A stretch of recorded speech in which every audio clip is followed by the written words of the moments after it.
승천하시면서 예루살렘을 떠나지 말고 내게서 들은 바 아버지께서 약속하신 것을 기다리라 하신 이 말씀을 따라서 이제 그 주님의 승천을 지켜봤던 제자들이죠. 제자들과 무리들이 이 감람산 감람원에서 예루살렘으로 돌아와서 우리가 알기로는 이제 마가의 다락방에 올라가서 거기서 기도를 시작을 했죠.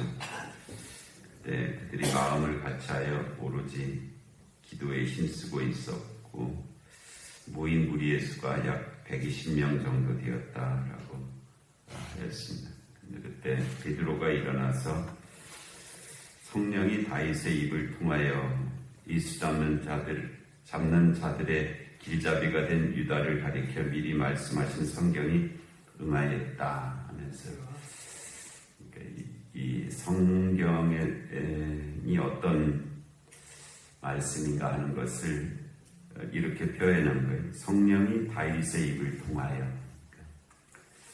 다윗이 한 말인데 성령께서 하신 말씀이다. 그것이 이제 시편 중에서 다윗이 기록한 그 시편을 가리켜서 하신 말씀이고요. 그래서 그 성령이 다윗의 입을 통하여 하신 말씀에 보면은 이 시편 69편 25절에 그의 거처를 황폐하게 하시며 거기 거하는 자가 없게 하소서 하신 이 말씀도 다윗이 그의 대적자들을 향해서 한 그 내용으로 되어 있는데요. 이것이 곧 가룟 유다에 대한 성령께서 다윗의 입을 통해서 하신 말씀이다 라고 그렇게 하였고요. 또 시편 109편 8절에 그의 직분을 타인이 취하게 하소서 하신 이 말씀도 그 당시에는 다윗을 통해서 그의 대적자들에게 하신 말씀으로 되어 있지만은 이것이 이제 다윗을 통해서 가룟 유다를에게 향하신 그런 말씀이다라고 베드로가 성령의 감동이겠죠. 그 감동에 의지해서 이렇게 선포하신 그런 말씀. 그러니까 하나님의 말씀은 세 가지 시제를 갖는데 첫 번째는 이제 그 말씀이 선포되었을 그 당시의 시제, 그 때를 가지고 있습니다. 아브라함이 말하면 아브라함 때에, 다윗이 말하면 다윗 때의 어떤 상황에 대한 말씀의 의미를 가지고 있고요.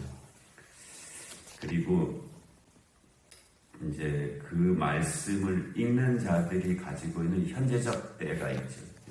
우리가 이제 그때 이제 베드로는 이제 베드로의 때, 베드로가 그 오순절을 앞두고 이 말씀을 선포한 그 때를 가지고 있죠. 그리고 그 말씀은 이제 장차 최종적으로 궁극적으로 이루어질 때를 가지고 있습니다. 마지막 심판의 때에 모두에게 온전히 적용할 그 때를 또 가지고 있어요. 그래서 우리도 이제 이 말씀을 읽는 우리의 때를 가지고 있고요. 우리의 때. 이 말씀이 선포되었던 베드로의 때가 있었고, 오늘 이 말씀을 읽는 우리의 때가 있고, 그리고 이 말씀은 최종적으로, 궁극적으로 이루어질 그 때를 가지고 있습니다.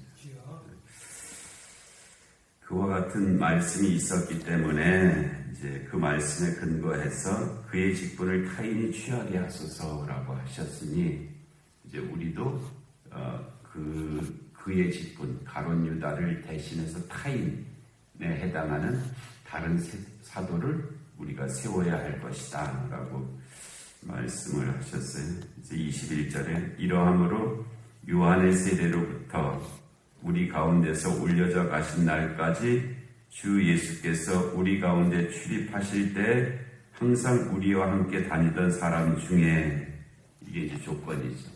어떤 사람을 이 가룟 유다를 대신할 사도로 세울 것이냐에 대해서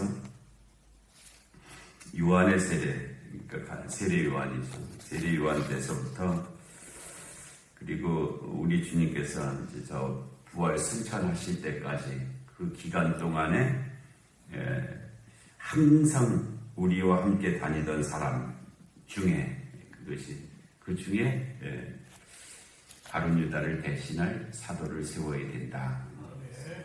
그것이 그 당시 베드로 이 당시에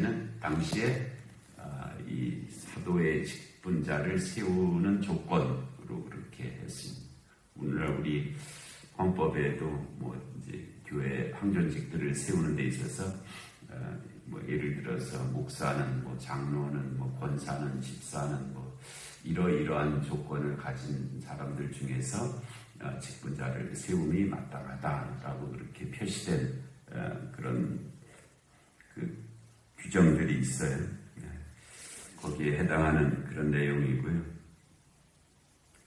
그 다음에 하나를 세워 그랬어요. 하나를 세워하니까 이거는 이제 명수를 무한정으로 하지 아니하고 거기에 이때는 이제 12 중에 한 사람이 궐이 났기 때문에 궐이 나서 이제 한 사람을 세우는 것이 마땅하다 해서 그 숫자를 거기에 언급한 것이고요. 그리고 우리와 더불어 예수께서 부활하심을 증언할 사람이 되게 하여야 하리라. 사도를 세우는 목적에 대해서 말씀하셨죠. 우리와 더불어 예수께서 부활하심을 증언할 사람. 이것이 이제 사도를 세워야 하는 그런 목적으로 그렇게 말씀을 하셨습니다. 우리도 직분자를 세울 때 그 직분자를 세우는 목적들이 있잖아요. 집사는 집사의 역할이 있는 것이고, 권사는 권사의 역할이 있는 것이고, 장로는 장로의 역할이 있는 것이고, 목사는 목사의 역할이 있는 것이고, 그래서 그 목적, 역할을 감당케 하기 위해서 그 직분자를 세운다. 근데 뭐 꼭 직분이 어떤 특정한 형식으로만 정해져 있는 것은 아니고요. 하나님께서 우리를 그리스도인으로 부르실 때는 다 거기에 합당한 목적이 있습니다. 그래서 주님께서 우리 근본적으로 우리 인생을 말한다면 하나님께서 왜 나를 이 땅에 보내셨을까서부터 우리가 생각을 할 수 있을 것이고요. 하나님께서 왜 나를 그리스도인으로 삼으셨나 하는 것도 우리가 잊지 말아야 될 그런 마음이죠. 그리고 내가 그 부르심에 합당한가 하는 것도 우리가 놓치지 말고 살아가야 될 그런 지금 나를 이 땅에 보내셨고 나를 그리스도인을 삼고 나를 직분자로 세우신 주님 앞에 내가 지금 어떻게 살아가고 있나, 그것은 우리가 늘 기도 제목이죠. 그리고 잊지 말아야 될 그런 일입니다. 그 부르심에 합당한 그런 방향성을 가지고 있나, 그리고 지금 내게 주어진 날이 얼마나 남았을까. 자기 날 기수함을 아는 것이 지혜라 했습니다. 자기 날 기수함, 자기 날 기수함이라는 것은 내가 앞으로 살아갈 수 있는 날이 얼마나 되나, 그래야 내가 무엇을 어떻게 할까 계획이 될 수 있는 거잖아요. 나의 때가 어디에 있나라는 것을 아는 것이 그것이 지혜다라고 이제 그래서 모세를 통해서 하신 말씀인데, 그래서 그 부르심에 합당한 그런 삶, 그리고 지금 나의 때를 아는 것, 그리고 그러니까 나의 남은 날이 얼마나 될 것인지, 그리고 거기에 대해서 내가 어떻게 살아야 될까, 그게 우리의 가장 큰 기도 제목이죠. 그래서 이 베드로 당시에는 그 우리와 더불어 예수께서 부활하심을 증언할 사람을 세우는 일, 그것이 이제 그 사도를 세우는 그런 목적이었고요. 그래서 이제 그 과정 방법으로 그들이 두 사람을 내세우니 120명 정도가 모였었다 그랬잖아요. 120명 정도가 모여서 그럼 이 뜻에 합당한 사람을 누구로 할 것이냐 함에 있어서 첫 번째는 두 사람을 내세우니라고 하는 천거 과정이 있었습니다. 모든 사람을 대상으로 한 것은 아니고요.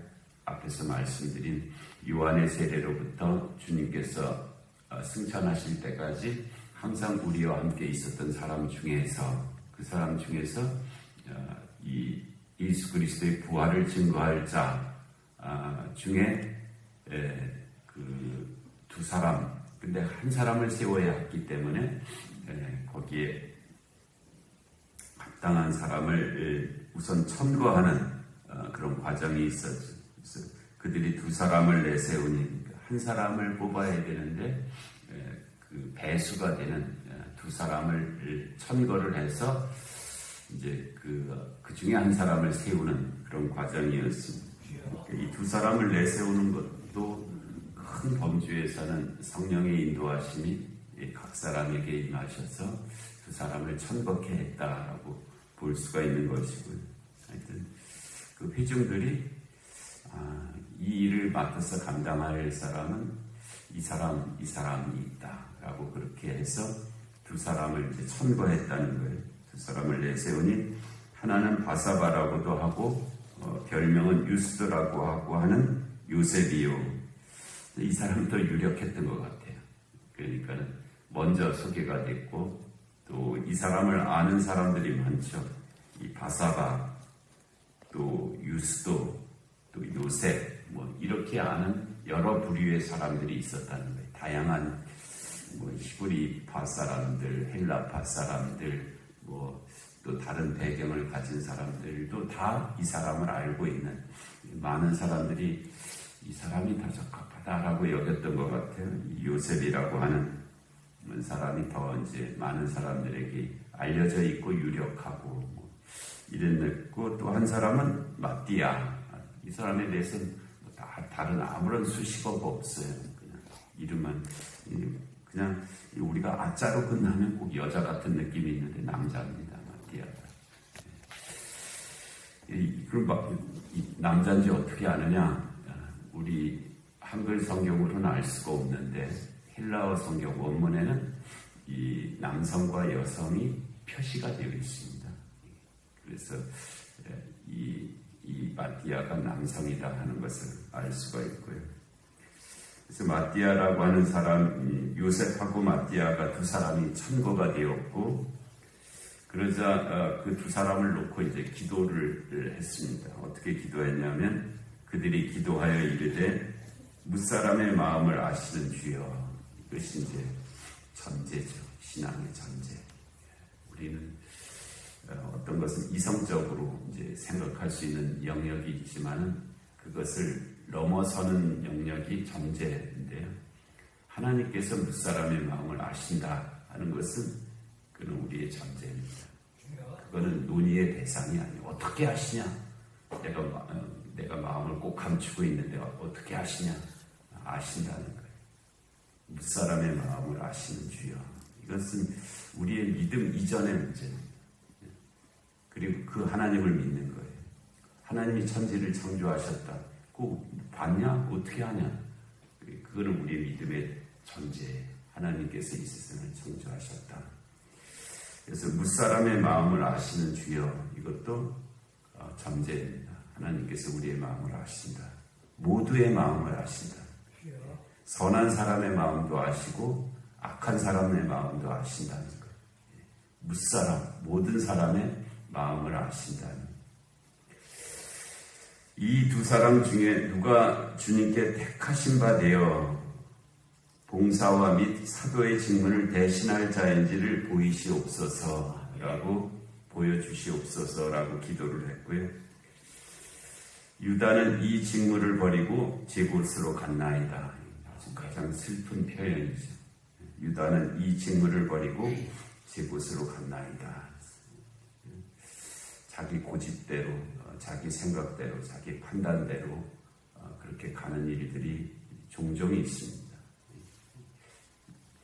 그래서 유다는 이 직무를 버리고 제 곳으로 갔나이다. 그래서 우리가 한 사람을 세워야 하는데 무사람의 마음을 아시는 주께서 그것을 우리에게 보여주옵소서라고 그렇게 기도했고요.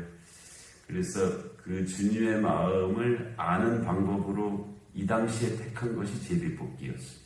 그래서 제비를 뽑는 자가 주님의 마음에 합한 자이므로 믿겠나이다 하는 그런 고백이었고요.